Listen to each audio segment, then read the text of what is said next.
Attack!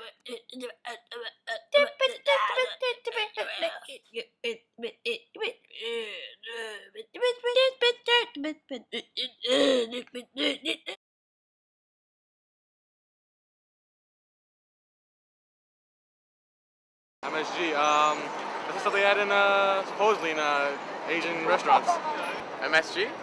Madison Square Gardens, baby. No, like the food ingredient. Oh, I don't know. MSG, that's a... Madison Square Garden. No, MSG is a chemical byproduct that is in a lot of different foods. It's, from what I understand, it very addictive. help preserves it. And it's delicious. And it's not delicious, and it actually is a chemical that's built up in our body and cause harm.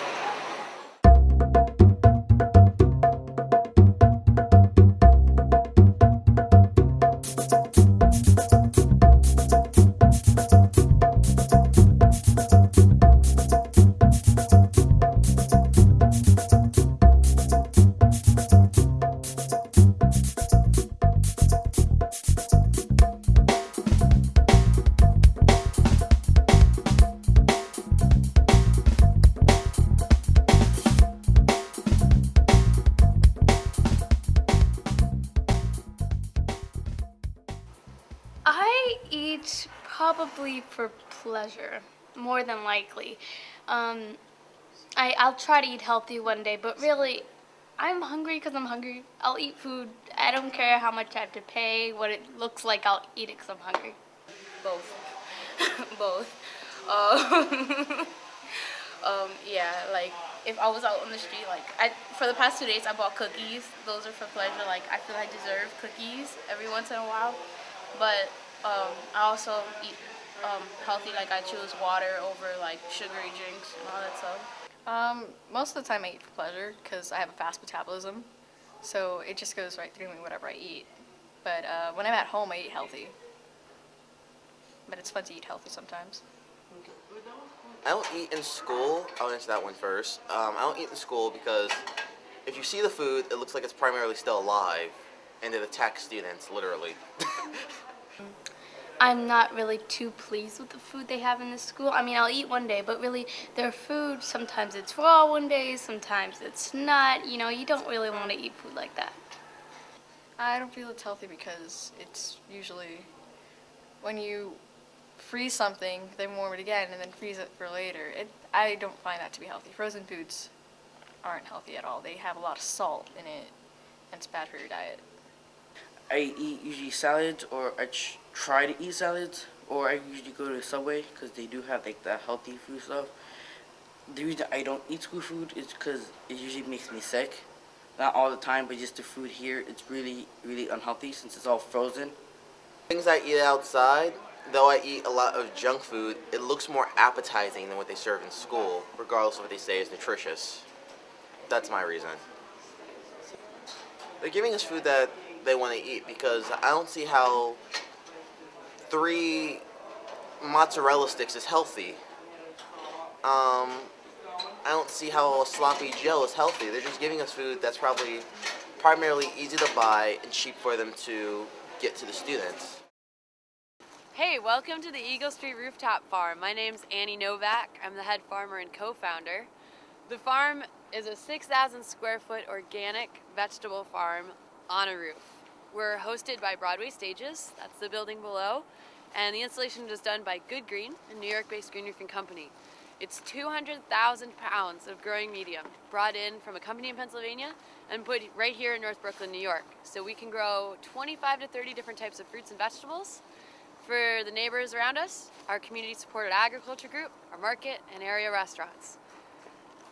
It's fall, so everything's small, but it's been a beautiful year. My name is Sean Dubril, and I'm an apprentice here at the Eagle Street Rooftop Farm. So today I'm harvesting in preparation for our farm market, and then I'll be working at the market selling all of our produce.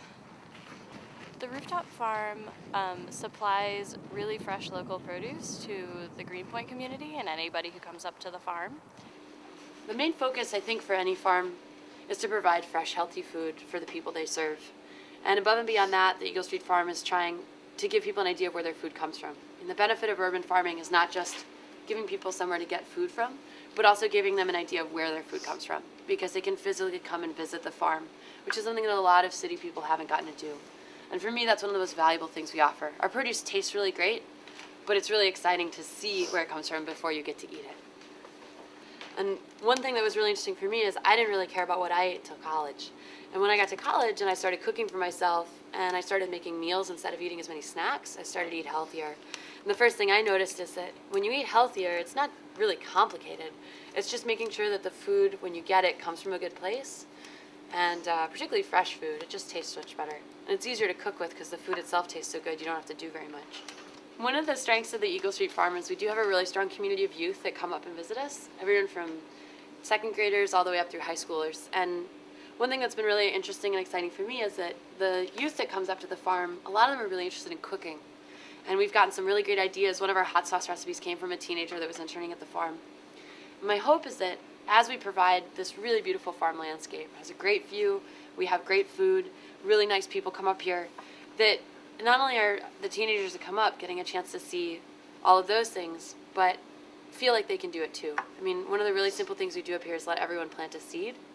And I think when people realize how simple agriculture can be and how much they can be empowered by it, it's a really great step towards letting them know they can do it too as their own career.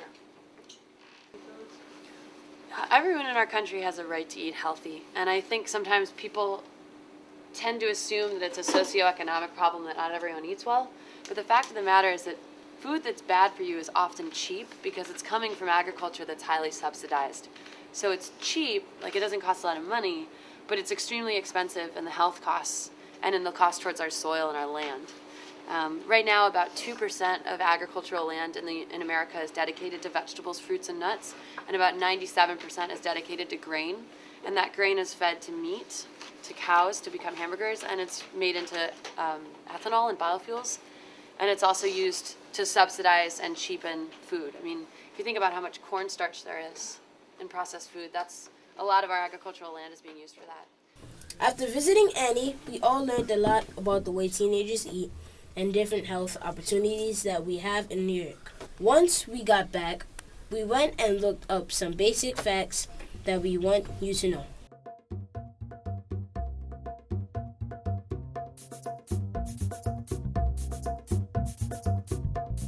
With parents who have hectic schedules, there is no time for healthy home-cooked meals.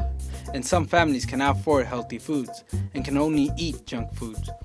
Overweight children face many risks, including higher risk of heart disease and diabetes, high blood pressure, problems with breathing. The obesity rate is only increasing.